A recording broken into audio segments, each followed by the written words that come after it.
Yo soy Mora. Yo soy Uriel. Yo soy Cinea. Yo soy Sara y esto es Más allá de la persona, un podcast para reflexionar, descubrirte y transformarte. En el episodio de hoy queremos platicarles un poquito sobre el ego. ¿Qué significa psicológicamente, por un lado, y cuál es la concepción social que tenemos hoy en día? A mí me gustaría comenzar partiendo de lo que para mí es la base de toda psicología, que es el psicoanálisis y Freud. Nosotros, hoy en día, podemos diferenciar en español muy bien la palabra ego de la palabra yo. Sin embargo, es muy importante que nos demos cuenta que la teoría de Freud parte con el sinónimo de ego como yo. Exacto. En alemán no son dos palabras diferentes. En alemán decir yo se dice ich y eso significa ego.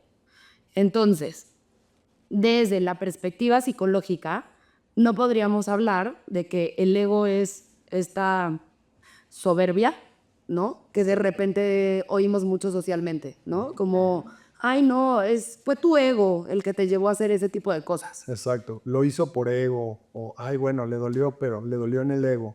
Exactamente. Entonces, si ponemos que el ego y el yo son sinónimos, creo que es súper importante desmitificar que el ego es súper malo, ¿no? Como que está muy mal visto, es como el demonio, el satán, ¿no? Totalmente de acuerdo. Además, creo que es una concepción errónea que incluso en la licenciatura en psicología se llega a escuchar. Es que el ego, ese es tu ego, trabaja tu ego. ¿De qué estamos hablando? De trabajar tu yo. Y obviamente las cosas te duelen en tu yo, porque el ego es la idea que tienes de ti mismo, es tu yo. Entonces, ese es un punto de partida fundamental para que podamos empezar a entendernos mejor y que la psicología pues, sea útil, sea comprensible. Y es hacer esta diferenciación, o más bien esta equivalencia. El ego y el yo son el mismo. El ego no es la soberbia, el ego no es la autoimportancia. Esas son características que puede tener el yo, sí, y esos pueden ser defectos o pueden ser cosas que podemos trabajar. Pero el ego y el yo son sinónimos. Exactamente. Y hay que empezar a ver el ego como esta columna vertebral que es la que te sostiene, que es la que te da identidad, para después empezar a construirte y después empezar a integrar. Pero antes que nada, el ego es súper importante. Es esta identidad, como tú le llamas, el yo. Pero entonces lo que quieren decir, por lo que escucho, es que el ego también incluye todas nuestras cualidades y nuestras virtudes. O sea, el ego es Cinea completita. Cinea con su orgullo, pero también con su bondad, también con su empatía, pero también con su envidia. O sea, el ego es Cinea completita. Así lo entiendo yo. El ego es todo lo que te define. Sí, no. A ver, ojo, porque también creo que hay partes de nuestra personalidad o de nuestro ser que son 100% inconscientes. Como los complejos. Como los complejos. Claro. Y también son parte del yo. Claro. Solamente, pero no necesariamente te define. No sé si necesaria, o sea, a ver, ahí entonces el ego y el yo son el sí mismo y el sí mismo tiene que ser Lo que me consciente. refiero con que te define es que te separa, te dualiza, te da identidad, te dice, eres esto, esto y esto. Y entonces pones una frontera, pones un límite, pones decir, bueno, esta soy yo. Aunque inconscientemente seas todo lo demás, tú te tienes que definir primero para poder luego encontrar y trabajar en tu inconsciente. Exacto, muy claro. O sea, el ego es la idea de ti mismo. Lo que yo creo que soy. La idea yo. El concepto que tengo de Uriel, ese es mi ego. Con virtudes, con defectos, con todo. Exacto. Y ¿sabes qué? Creo que más allá de las virtudes y los defectos, las funciones. O sea, bueno, esa es la parte que a mí me parece más interesante de pensar en el yo y en el ego, porque digamos que este yo es el que, como dijo Sara, ¿no? El que divide, el que separa, el que puede diferenciar. Adentro de esta piel soy yo, afuera de esta piel no soy yo. Y eso nos mantiene como, pues aquí de la tierra, ¿no? O sea, como que no estás por allá en otro lugar, en un viaje ahí. Por un lado. Pero por otro lado también creo que es el que va definiendo estas pulsiones inconscientes, como no definiendo, va jugando con nuestras pulsiones inconscientes. Entonces, de repente te permite que te vayas un poco más desde el psicoanálisis al ello o al super yo para que no te arrebate tanto un complejo o una pulsión no se arrebate completamente de ti. Es como que el que va manejando el timón de nuestra vida. O sea, que no sea autónomo. El ego no es autónomo. Bueno, A lo que te refieres con arrebatar es como a que sea autónoma y no te des cuenta. ajá, justo. O sea, el yo está ahí para eso, ¿no? El ego está ahí para eso. Para controlar. Vamos a aterrizarlo en lo que estábamos conversando el otro día. Claro. Tenemos complejos, que son estas partes de nosotros que son un poco automáticas. De repente nos poseen y ya nos enojamos, ya nos comportamos de una forma que no nos queríamos comportar. Porque, ¿qué pasó? Es como si un subyo o un yo medio inconsciente, un complejo, tomó el control que en realidad le correspondería al yo o al ego. Exacto. Claro, entonces, qué bueno lo explicas como que qué papel toma ese yo dentro de los complejos. Pero que no esos subyos son partes del ego. O sea, el ego es el todo, incluido todos esos subyos, todos así, nada más como que vamos actuando uno, otro, pero el ego contiene todos. Entre menos integrado lo tengas, podrías decir que están más lejos de formar parte de ese mismo sistema mental, ¿no? Por poner un caso exageradísimo, hay personas que en un arranque de enojo pierden la memoria de lo que hicieron. Se pelean súper fuerte y al día siguiente literalmente no se pueden acordar. Y eso es porque ahí el yo del complejo que apareció está muy lejos del yo consciente. Por un lado, y por otro lado, una de las grandes funciones que tiene este ego y este yo es poder usar mecanismos de defensa o mecanismos de represión o cualquier mecanismo que nos ayude a poder vivir mejor y más en paz, en teoría, como una disociación. El yo es el que decide inconscientemente disociarse para no acordarse del arranque de ira que tuvo. Claro. Sí. Pero estos subyos forman parte del ego completo y lo que tú estás diciendo, Uriel, me suena como esta parte de integrarlos como al nivel de conciencia que uno va adquiriendo. Claro. O sea, mientras más conciencia tienes y eres más capaz de autoobservarte, puedes observar como tu yo, incluyendo todos esos subyos chiquitos, y darte cuenta en qué momento surge uno, en qué momento surge otro, y entonces realmente ser capaz de que desde ese ego consciente poder decidir con cuál te vas o cuál utilizas en un momento dado. ¿Sabes qué concepto creo que explica muy bien lo que estás diciendo? Más que irnos por el ego, yo pensaría que entre más integrados tengas tus mini-yos o sub-yos, más tienes energía progresiva al self. Y el self sí es el yo completamente integrado, ¿no? Versus el ego dividido. Yo no lo considero. Yo también, de a ver. Cuando integras, mira, para poder integrar es lo que estábamos diciendo, ¿no? Uno no está peleado con el ego porque es lo que te da identidad. Es como cuando naces necesitas separarte del mundo porque si no, el bebé no entiende que es una persona, ¿no? Entonces el ego lo usas y es súper importante en todo el tiempo, ¿eh? Todo el tiempo es importante saber que tienes ego y la construcción de tu identidad. Pero para que llegues al punto en donde quieras integrar y empezar a deshacer el ego, primero tienes que saber cuál es tu ego, primero tienes que ser súper consciente de ello para entonces decir, bueno, quito estos límites, quito estas fronteras y entonces también soy esto. Y lo que tú no conoces de ti y lo que tú rechazas de ti. Porque cuando tu yo está muy arraigado a soy esto, dejas atrás muchas cosas que tú rechazas. Y entonces parte de llegar al ser, a esta parte de integración, necesitas empezar a deshacer que no nada más eres este polo, que también tienes el otro polo, que es lo que hablábamos la vez pasada. Claro. Sí. Es que también algo importante de entender es que en la psicología hay diferentes corrientes y cada corriente usa otras palabras y tiene otra manera de ver a la persona. Entonces, eso se refleja en nuestra conversación. Es un tema complejo y probablemente nos vamos a tardar varios episodios en ir llegando al fondo del asunto y tal vez no nos vamos a poner de acuerdo en todo, que también está interesante. Pero un poco retomando los conceptos que estábamos usando. Los complejos son estas partes que están más en el inconsciente, partes de nosotros que no están tan integradas al yo, al ego, a la conciencia. Exacto. Jung decía el ego es el centro de la conciencia. Por lo tanto, lo que está en el inconsciente es lo que está lejos del yo, menos integrado. Creo que me parece una definición suficientemente práctica para que la podamos tomar como punto de partida para lo que queremos compartir acerca del yo. ¿Están de acuerdo?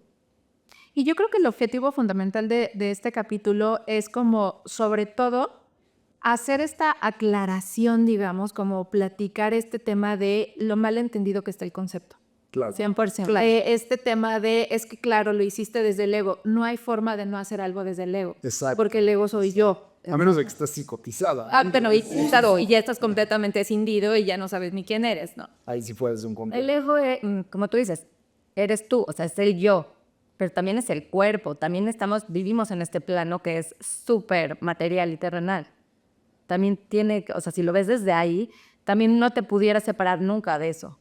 ¿O qué opinas? Yo no creo que nos podamos separar. O sea, yo sí creo que no podemos vivir una vida humana sin ego.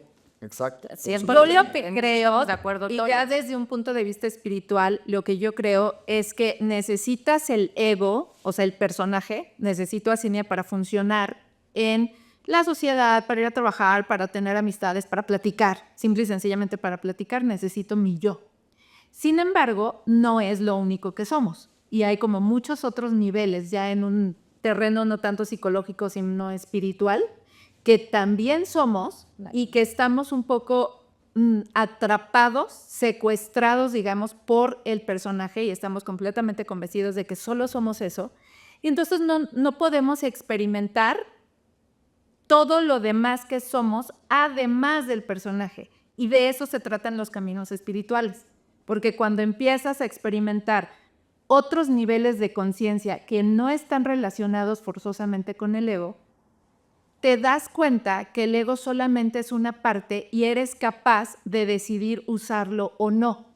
Por eso es que la gente como muy avanzada espiritualmente puede tener experiencias con libre de ego, sin ego, pero también utiliza el ego, o incluso formarse diferentes egos. De ahora no elijo no ser así, sino ser así. Y eso me parece a mí que es realmente la liberación. O sea, la liberación que prometen los caminos espirituales es la liberación de la idea del ego, sin que eso lo destruya, sino se convierte en un arma, no en un yo soy esto. Ese es mi punto de vista. Una frase muy bonita que creo que viene al caso con lo que estás diciendo. Es una frase que dice, la mente es un excelente sirviente, pero un terrible master. Ándale, me encanta. Que no, cuando la mente te gobierna, ¿no? Es terrible, pero cuando es tu sirviente, funciona. Creo que va un poco por ahí lo que ustedes dicen. Exacto. Yo quería preguntarte algo, Ciña. En esta parte espiritual, mencionaste algo como de tener diferentes experiencias que no parten del ego. Algo así dijiste, no me acuerdo la palabra exacta. Pero mi duda es, viviendo esa experiencia, estando en una meditación súper profunda, en un estado extremadamente zen, en un trip de psicodélicos, en lo que quieras, ¿no lo experimenta el ego? Es que eso es un gran tema. Yo, desde mi experiencia y desde mi punto de vista, no. Desde mi punto de vista, puedes realmente ver tu ego desde otro lado. O sea, el observador del observador del observador que se vuelve infinito puede observar el ego desde otro lado en donde ya el personaje está como... Lo voy a decir como yo lo he experimentado, que seguramente a lo mejor si está aquí el Dalai Lama me dice, estás hecha una tarada, ¿no? Pero como yo lo he experimentado es como si lo pudieras poner en pausa y entonces todo se vuelve... me pasa mucho que cuando ya hablando de ese tipo de experiencias las palabras no funcionan bien, ¿no? O sea, como que no hay palabras adecuadas para describir. Precisamente porque las palabras están diseñadas para separar. Claro. ¿No? Y cuando entras en unas cosas como más cercanas o más hacia el todo, ya no se puede como definir las cosas bien. Entonces, hay otra conciencia tuya más arriba o más amplia, digamos, que el ego, que empieza a percibir y el ego ya se queda más chiquito, sin que desaparezca, sin que se destruya, sin que... yo lo siento como ponerlo en pausa. que quizás no lo he experimentado, pero mi mente me orilla a pensar que sí entiendo como la conciencia que observa la conciencia, sin embargo creo que el ego es el que te permite procesar eso. No sé cómo explicar. Procesarlo sí, porque entonces, como te decía, mi ego es el que ahorita está tratando de procesar, explicar y ponerlo en palabras. Porque allá, por decirlo de alguna forma, no es que haya una allá y una acá, pero esto es para expresarlo. Allá no se necesita procesar. El que necesita procesar es el ego. Me cuesta trabajo. Me gusta, pero me cuesta mucho. O sea, Me gusta, pero me asusta. No, no me asusta. Mi ego no me permite todavía entender. O sea, no sé. Y siento que ya chance no procesar, perdón, chance me equivoqué. Creo que el ego al final también lo experimenta, si quieres a la par, pero creo que el ego también lo experimenta. Es que, a ver, Pues anda padre, sí anda por ahí. Y para que lo pueda decir, no es procesar, es ordenar. No, Y es experimentar el ego. Vivirlo en ese instante. es que es un asunto de definiciones y de marco de interpretación. Es que muchas veces listo. Tienes el ego como simplemente el que haya un sujeto dentro de la experiencia, por definición siempre lo hay, en cualquier nivel. Y aunque habrá muchos teóricos budistas, hindús que te van a decir, no, en el samadhi no hay sujeto, pero si nos vamos a la filosofía occidental, es imposible que no haya sujeto. Por lógica, porque si no hay sujeto no hay experiencia. Es el componente perceptual o experiencial de la experiencia. Entonces, si lo vemos así, siempre hay ego, siempre hay yo. Y yo coincido contigo. Pero tomando lo que dice Cinia, es tan difícil hablar de los niveles elevados de la conciencia que es una metáfora muy útil en decir ya no hay yo o ya no hay ego. Porque le estás señalando hacia las personas por dónde va la cosa. Yo como lo he llegado a entender mejor, o las palabras que me parecen más claras, es que en los niveles elevados de conciencia desaparece el monólogo interior, desaparece el discurso interno. El ego podríamos decir que se vuelve transparente, deja de ser central en términos de lo que yo estoy contándome a mí mismo y empiezo a tener una experiencia pura. Pero otra vez, no deja de ser solo una manera de describir lo indescriptible, tan válida como la de Cinia, Claro, tuya. Es que como que en mi percepción psicoanalítica es totalmente al revés, porque cuando dejaran de haber, por lo menos en teoría freudiana, ¿no? Cuando dejaran de haber todos estos diálogos internos, es porque justo el ego está como en el centro, pensando súper freudianamente, no de Jung, ¿no? El ego está en el centro y logró calmar y pausar todo lo demás. Y entonces como que ahí triunfó. Claro. Tendría que leer qué opina Freud de los estados meditativos. Eso podría ser muy interesante. Pero justo es que sí va a depender de La estoy dando todo el poder al ego. Sí. Por eso se queda corto pensar, parándolo con Jung. Si tú lo piensas, Sin duda. claro, Sí, y si tú lo piensas así como dándole toda esta fuerza al ego, entonces no pudiéramos llegar a lo que dice Cinia, a esta parte espiritual, ni a lo que dice Jung, que es esta parte de integración. Pero sabemos que justo Freud no iba por ese cambio, por esa línea. De ahí sus conflictos con Jung. Sí, no es por poner a Freud arriba que Jung, nunca, ¿no? Pero también me parece interesante, o sea, como que entender desde dónde viene, porque aparte, ¿sabes qué? Creo que luego estos como personas, voy a llamarle, pues que quieren ser espirituales y a lo mejor no han encontrado un camino o no se han preparado, no se me da igual, que de repente dicen, ay no, es que lo hice desde el ego. Y yo como terapeuta, yo le digo, no, valida tus emociones, ¿no? Tienes derecho de que te hayas enojado, pues qué importa si te dolió el ego o no, tienes derecho de estar molesto, de estar enojado, que eso no va a regir tu vida, claro, lo entiendo, pero valida tus emociones y no te hagas sentir menos porque viene desde el ego. Exacto. Pero es que es necesario. Claro. Siempre. Y además el tema de tener un ego bien consolidado permite vivir en esta dimensión, en esta realidad de una forma más sana. Claro. ¿No? Y que después, ya que está bien consolidado, puedas acceder a empezar a liberarte de esa idea de ti mismo, requiere primero haberlo consolidado. Claro. Entonces, pero ya lo siguiente es como así, siguiente fase.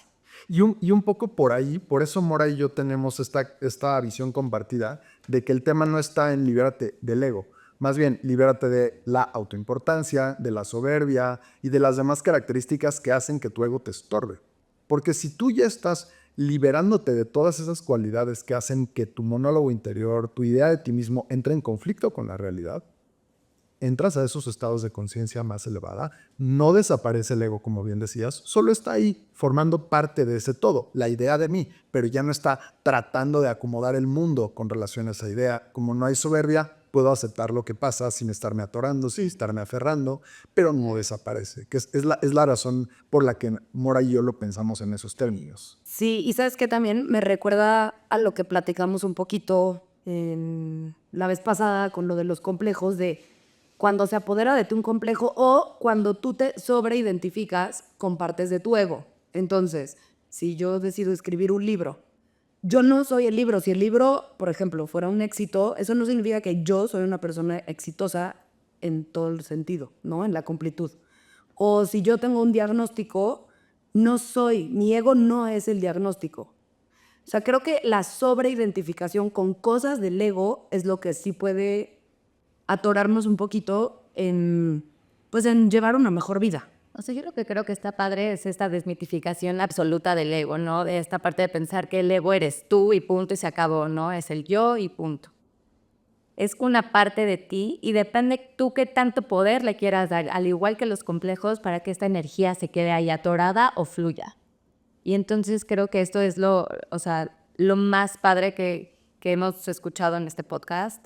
A mí me encanta la opinión de Uriel, me encanta la opinión de Cinia, me encanta tu opinión, a mí me fascina en lo personal lo espiritual.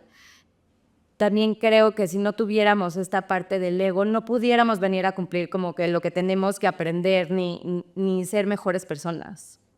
O sea, esta parte de construcción del yo es una parte increíble de identidad y aparte te da mucho, o sea, te da mucho, ¿no? O sea, y el desapego del ego, ¿no? El desapego del ego, o sea, el ego está conformado por nuestra historia, nuestros complejos, nuestros traumas, nuestra carta astral. Tenemos una serie en nuestra familia, la cultura, el colectivo. Es una serie de cosas que van construyendo nuestro ego y estamos casados con esa historia. Y darte cuenta que puede ser otra, o sea, puede ser, aunque tengas la historia X, puedes construirte una nueva forma de ser, una nueva visión de la vida. Eso te va desapegando de tu idea de quién eres y te va abriendo a, bueno, en esta situación Cinia podría reaccionar de tal forma.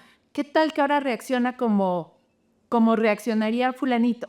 ¿No? A ver, vamos a experimentar eso. Y eso entonces te va flexibilizando. Puedes ir más allá de tu persona. Más allá de tu persona. Y es a lo que me refiero exactamente con no sobreidentificarnos. Ni con tu historia, ni con tu trauma, ni con tu complejo, ni con tu nada. Ni con tu carta astral. Ni con tu vaga.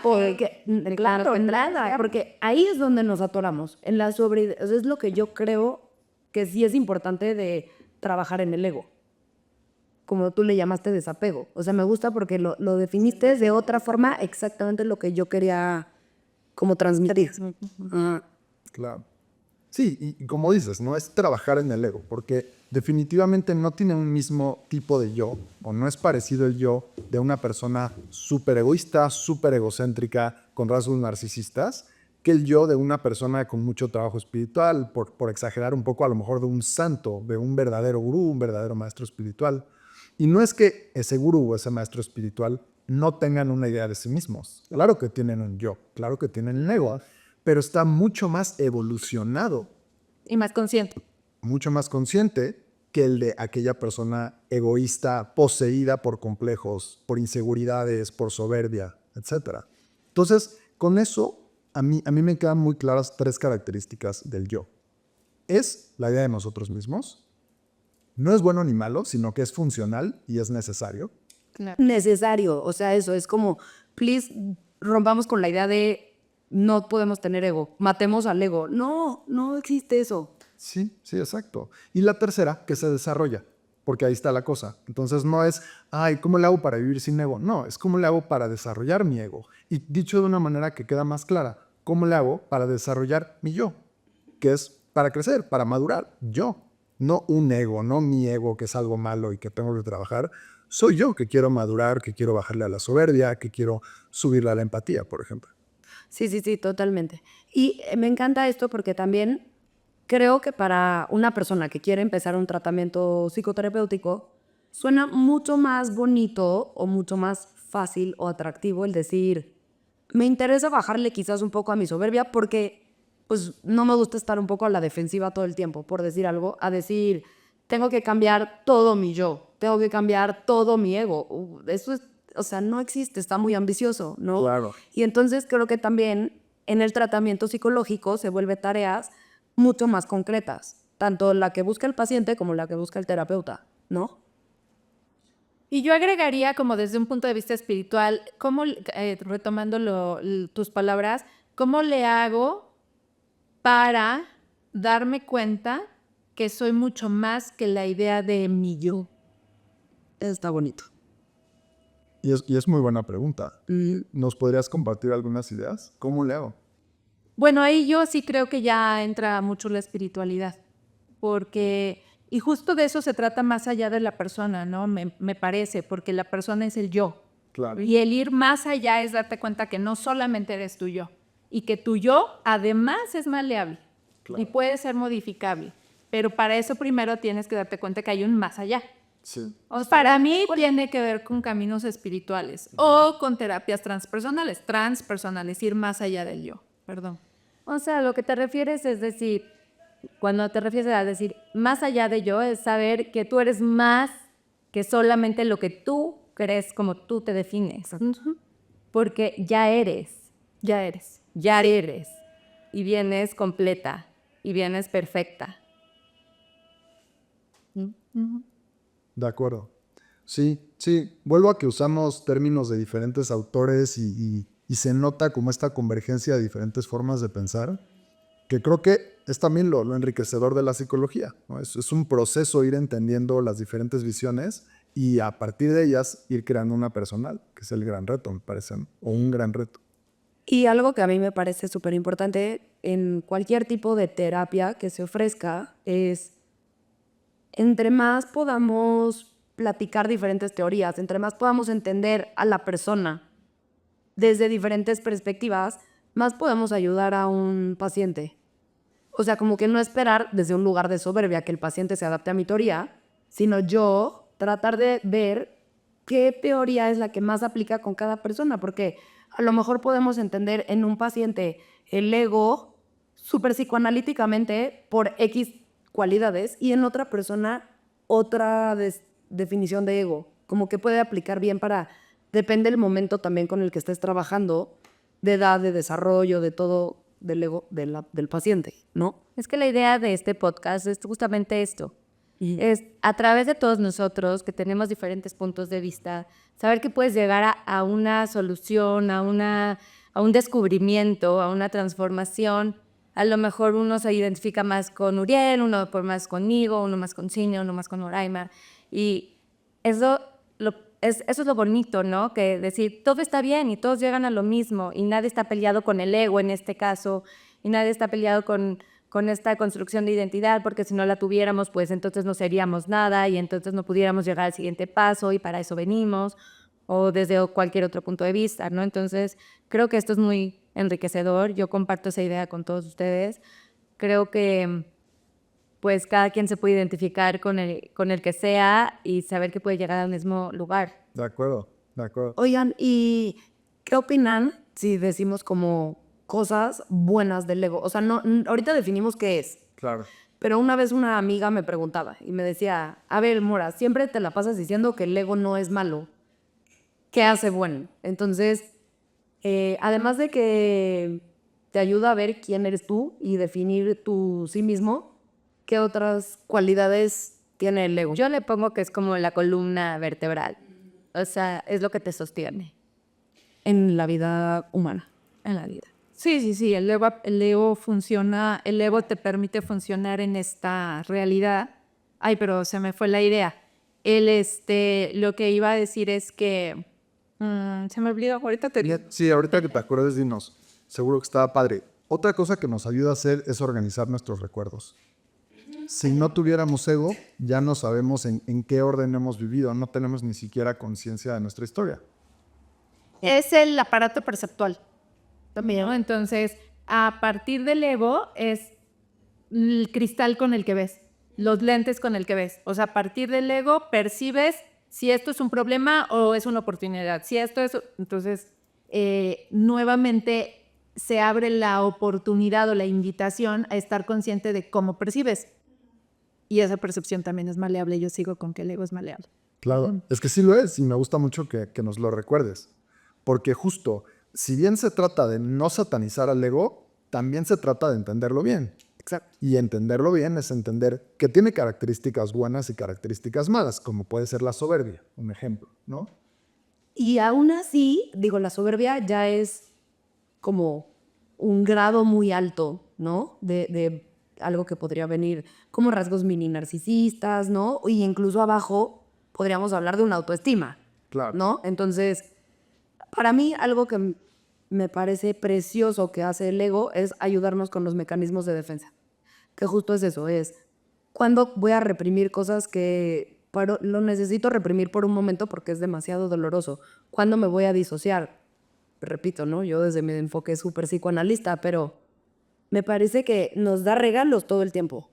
O sea, justo esas cosas son regalos. Y esas cosas las hacen automático, ¿no, Mora? ¿Cómo lo entiendes tú? Porque no es que uno tenga que decidir usar los mecanismos de defensa, sino que sucede, ¿no? Nuestra mente se defiende ante la ansiedad. Lo protege todo el tiempo. Exacto, sí.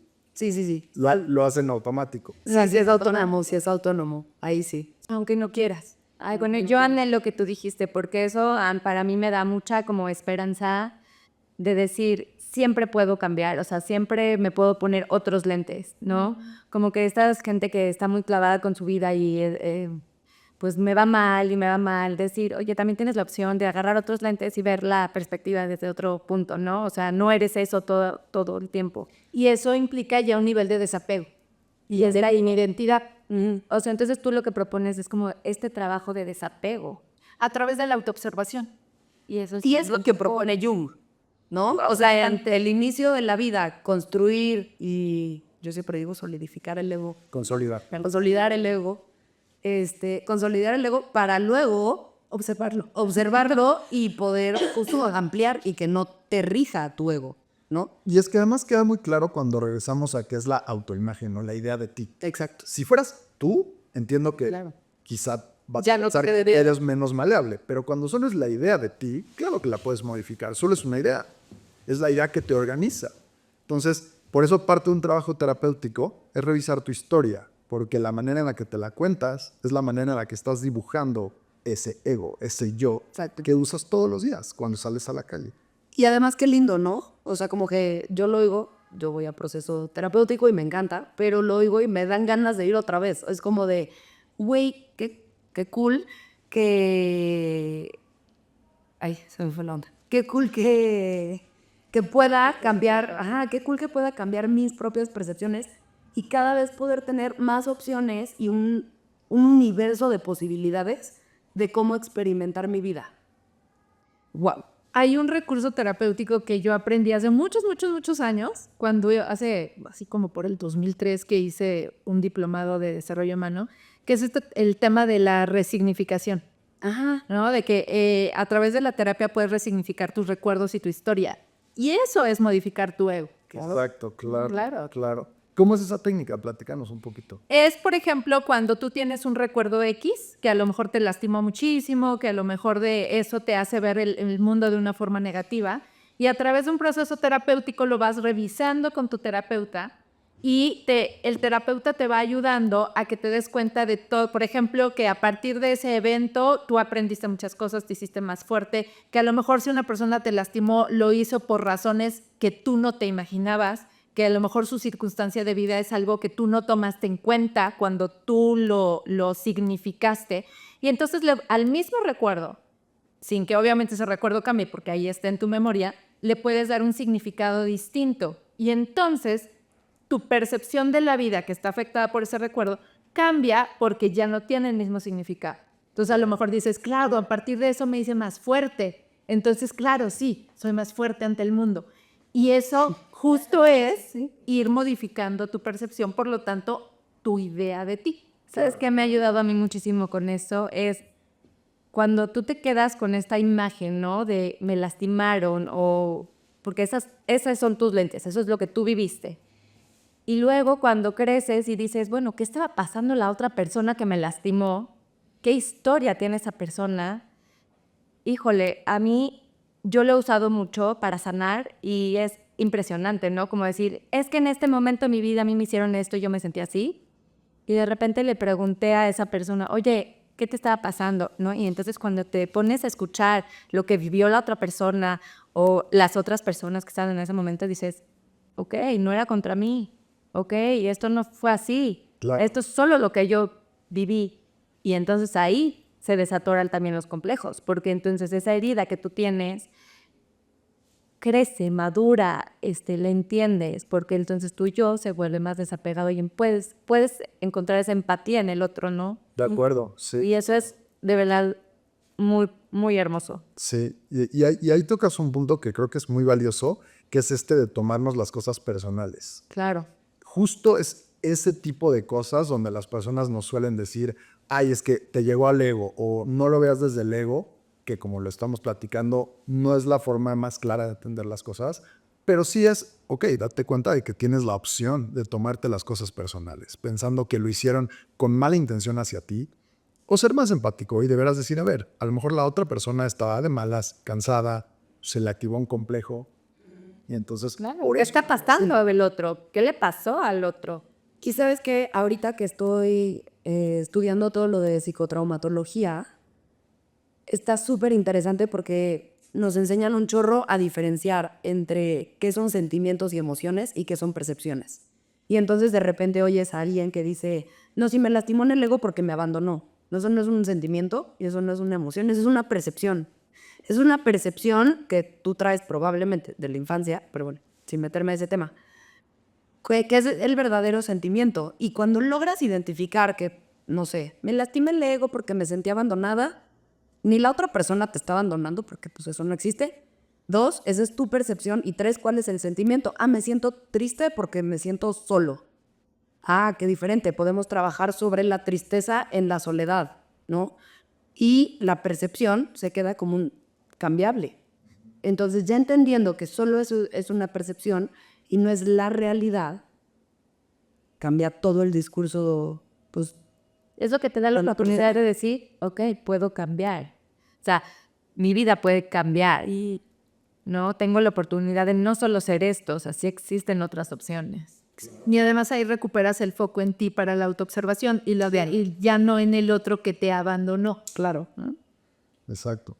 Sí, justo lo que tú decías, Sara, en el episodio pasado acerca de la proyección, ¿no? Que a veces los complejos los experimentamos en el otro. Es que el otro me hizo, el otro me dijo, y en cambio cuando nos damos cuenta de, bueno, es que eso a mí me afecta, eso a mí me mueve, o no lo quiero, o no me gusta, estoy regresando la observación a mí, estoy siendo capaz de ver mis complejos y entonces puedo hacer algo al respecto. Y si los pongo allá afuera, pues qué fácil, soy una víctima, no puedo hacer nada y a ver quién me saca de ahí. Híjole, y las víctimas, esas sí me cuestan trabajo. Qué difícil, qué difícil.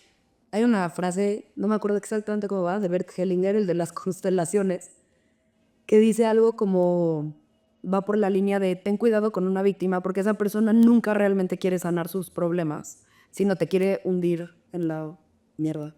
Claro, te quiere convencer de Te quiere que convencer. y que tú le digas, sí, pobre de ti, pobre de ti. Exacto. Que lo podemos hacer con nuestros cuates, ¿no? Ay, me chocaron, no, y no, qué mala onda. Pero no lo hacemos en terapia, porque lo que queremos es empoderar a nuestros consultantes y que se den cuenta de que pueden vivir las cosas de otra manera. Oye, y luego con los cuates a veces también hay que decirles ya. No. Pero todos somos víctimas en algún punto y de alguna forma, ¿no? No, pero hay arquetipos dominantes de víctima y hay, o sea, los somos todo, entiendo. Pero hay gente que es muy víctima, que lo que decías, ¿no? La persona que trae los lentes de todo me pasa a mí. Mi vida es la más O sea, del sí, mundo. todos nos conectamos más fuerte con ciertos arquetipos, de eso se trata el punto, ¿no? Justo el punto es como de crear nuevas conexiones con arquetipos que uno no usa y que tiene guardaditos. Pero el de la víctima en particular, yo por ejemplo que no me considero muy víctima en la vida, híjole, ahorita les puedo hacer una lista de 10. momentos de la última semana en donde me tiré al drama y me victimicé, aunque no es como mi arquetipo central. Pero no es lo mismo que lo uses consciente y que claro, le digas, eso se trata ahorita todo. ahorita lo tengo que usar, a la gente que de verdad se pone en el papel de víctima y que de verdad no entiende que se está poniendo en el papel de víctima y que puede cambiarlo, o sea, que dices, muévete del lugar. De eso se trata conciencia. Claro, pero justo, ¿no? O sea, esa es la parte de desidentificarte del ego, ¿no? De esa historia que tú te contaste solo, que a lo mejor ni siquiera es real. Desidentificarte de eso, desapegarte de esa idea y trascenderla, ¿no? A que hay más opciones en tu vida, Claro. ¿no? Sí. Sí, que dejes de jugar ese rol que siempre estás jugando y ahora experimentas este y ahora este y ahora este. Claro. ¿Qué se siente ser autónomo, por Y ejemplo? qué divertido. Déjenme hacer un paréntesis para nuestros amigos freudianos o no tan psicólogos, porque usamos una palabra que a lo mejor no conocen, que es arquetipo. ¿Y qué es un arquetipo? Claro. Como habíamos visto, los complejos son estos huecos yoicos, estas heridas, estas cargas emocionales que tenemos dentro de nosotros y que se nos van activando y tienen esta forma de ser más automática. El arquetipo está más profundo que el complejo en el inconsciente colectivo, un nivel de la mente que todos compartimos. Y en ese nivel de la mente que todos compartimos hay como si fuesen complejos colectivos que tienen el nombre de arquetipos y entre ellos están, por ejemplo, el papá, la mamá, la víctima, el victimario, El guerrero. el guerrero. Y cuando nos posee un arquetipo es todavía más fuerte que cuando solo es un complejo, porque es algo que viene muy de la profundidad. A lo mejor un excelente ejemplo es la supervivencia. Es algo que viene no nada más de las experiencias que has tenido en esta vida y de tus complejos, viene de un nivel arquetípico, de un nivel todavía más profundo. Y me gustaría agregar que tiene sus cosas positivas y sus cosas negativas, o sea, no nada más es como que Claro. Sí. Todo arquetipo tiene la parte buena, la parte mala y más bien, cuando se apodera de ti un arquetipo es que le llamamos complejo, ¿no? Bueno, No. Sí, depende un está poco. toda la energía, se activa el complejo ahí y toda esa energía está ahí y no te puedes zafar de eso. Es que depende un poco de qué autores leas y de cómo lo definas. Como lo que Jung dijo. Teóricamente, todos los complejos tienen una base arquetípica. Exacto. Es decir, tú tienes el arquetipo de madre desde que naces y después, dependiendo la mamá que te tocó, se va formando tu complejo personalizado de madre. Sí. Y hay veces que lo que se te activó es solo esa capita superficial, que sería el complejo, o a veces se activa desde lo profundo, desde el arquetipo. Entonces es una activación o una posesión más fuerte. Pero no se llama complejo también. Esa posesión más fuerte del arquetipo. Si viene desde el nivel arquetípico, como O sea, desde el inconsciente colectivo. Exacto, Ya. exacto. Sí. Entonces, siempre hay también participación de complejo, pero cuando viene desde el inconsciente colectivo es más fuerte esa posesión o esa activación. A mí me gusta llamarle que es como una dona, ¿no? En el centro es, o sea, el centro de la dona, si se lo quitas, es el arquetipo y todo lo de alrededor son los complejos. Entonces, todo está más concentrado en el centro. ¿Ya me entendí? Pero es un centro de una dona y ese es un arquetipo. Y todo el el complejo es la dona. Claro. Pero no son muchos complejos de Sí. ese arquetipo. Sí, exacto. Sí, cada arquetipo Tiene sus su complejo. complejos, tu filtro individual de ese arquetipo. Ajá, exacto. Yo creo que además lo vamos a seguir platicando y vamos a seguirlo profundizando, ¿no? Deberíamos hacer un capítulo de solo arquetipos. Sí, al por ciento. Pero a mí me gustaría, para cerrar este capítulo, o este episodio, que Uri, tú que eres el mejor en como resumir estos puntos y esto que hemos platicado del ego, ¿qué es? ¿Por qué no es malo? ¿Por qué sí es malo? ¿O qué es lo que es malo de esto? O sea, que nos dieras como un resumen para nosotros, para toda la audiencia. ¿Y qué tenemos que hacer? ¿Y qué es lo que tendríamos que hacer? Exacto, o sea, y qué es lo que hace, ¿no? Como lo que dice Ciña, ¿no? Estos lentes, ¿con qué lentes quieres ver tu vida? O sea, Claro. que nos hagas un resumen. Claro, de acuerdo, con mucho gusto. Pues lo primero es acordarnos que el ego es el yo, es la imagen de nosotros mismos. Lo segundo es que no es bueno ni malo. Así como necesito tener brazos para manejar y puedo usar mi brazo para hacer el bien, para hacer el mal, lo mismo con mi yo. Puedo yo hacer cosas buenas, puedo yo hacer cosas malas. Entonces no es bueno ni malo, es funcional. Y el tercer punto, que responde a la última pregunta que planteaban, es que el ego se desarrolla, no es estático. No es el mismo ego el de un adolescente, que el de un adulto joven, que el de un adulto, que el de un adulto que ha hecho mucho trabajo personal. Entonces, el desarrollo del ego es lo que buscamos, a través de la observación, de integrar nuestros complejos cuando los descubrimos, de resignificar nuestra historia. Entonces, eso es en resumen lo que yo creo importante. Sí. Cool. Gracias. Con mucho gusto. Pues eso fue todo hoy. Gracias por escucharnos. Esto es Más allá de la persona. Nos vemos la próxima. Gracias.